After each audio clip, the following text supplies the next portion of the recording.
Today, we're going to tackle a topic that honestly is the secret sauce separating successful projects from, well, from expensive failures. We're talking about change management. And I know, it sounds super corporate, right? But it's not. At its heart, it's all about people. So let's get into it. Okay, let's kick things off with a question I bet we've all asked ourselves at some point. Think about it. You've seen it happen at work, right? There's some massive new initiative, a new piece of software, a huge reorg, and you hear all these amazing promises. But fast forward a year, and yeah, not much has actually changed. So why? Why does this happen over and over again? Well, here's the thing. A brilliant idea just isn't enough on its own. You've got to have a plan, a structured way to bring people along for the ride. And that's exactly what change management is. Think of it like a blueprint. It's what makes sure a change doesn't just get announced, but that it actually sticks and gives you the results you were promised. So, the best way to think about this whole process is to break it down into 3 phases. And this first phase, it's all about laying the groundwork. You know, if you were building a massive bridge, you wouldn't just show up with a bunch of steel and start welding, right? Of course not. You'd start with a rock-solid architectural plan. That's what this is. And this whole groundwork phase really boils down to 3 key things: making sure the change actually lines up with the company's overall strategy, getting the leaders on board to really champion it, and, super importantly, understanding the culture you're dealing with. So, first up, strategic alignment. Look, this is the absolute non-negotiable starting point. If people don't get why this change is happening and how it connects to the bigger picture, you've already lost. That why is the fuel for everything that comes next. Next up, leadership. And wow, this quote really hits the nail on the head. It's not enough for a leader to just sign off on a project in some meeting. No way. They have to be out there, visible, vocal, consistently championing the change. Their sponsorship is literally the engine that's going to drive this whole thing forward. And the last piece of this foundation is you've got to take a hard look at the culture. What kind of place is it? Does it reward trying new things, or does it punish mistakes? For example, if your company is all about customer obsession, then you better be framing this change around how it makes things better for the customer. When you understand the culture, you can see the roadblocks coming and connect the change to values people already hold. All right, so our foundation is solid. Now we move into phase 2, and this is where it gets real, because it's all about the people. If we're sticking with our bridge analogy and leadership is the engine, well, your employees are the crew actually building the thing. You have to engage them, equip them, and ultimately empower them. And what I love about this is how you can see these 4 pieces aren't separate. They all fit together. This is the core of engagement. It's this constant loop of communicating, training, really listening to what people need, and dealing with that natural resistance that, let's be honest, always shows up. Let's dig into communication for a second, because this is where so many organizations just get it wrong.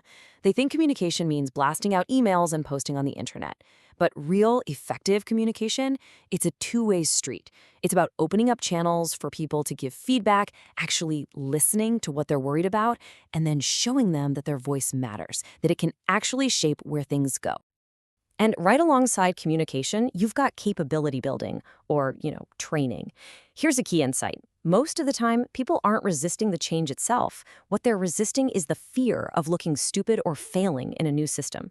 So, when you give them the right skills and the right tools, you're doing more than just training them. You're handing them the confidence they need to actually succeed.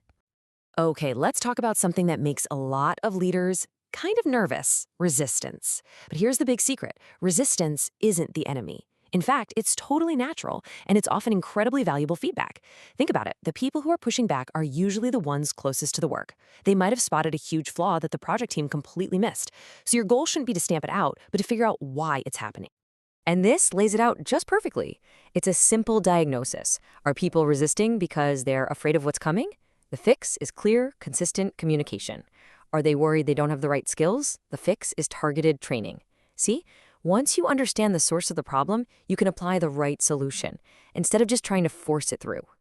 So you did it. The project is launched, the new system is live, the bridge is officially open for traffic. Time to celebrate, right?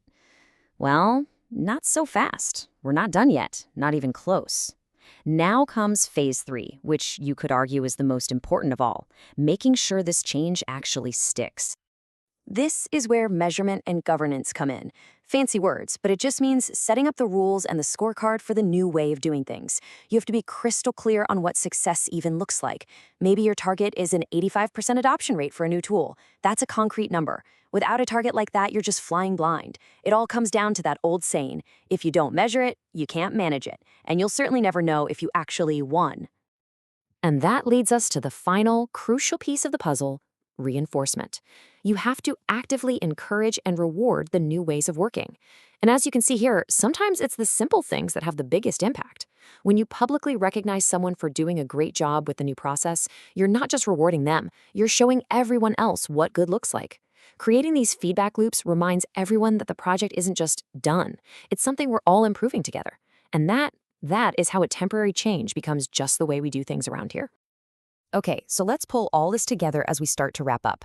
The best way to think about all these functions isn't as some rigid step-by-step checklist.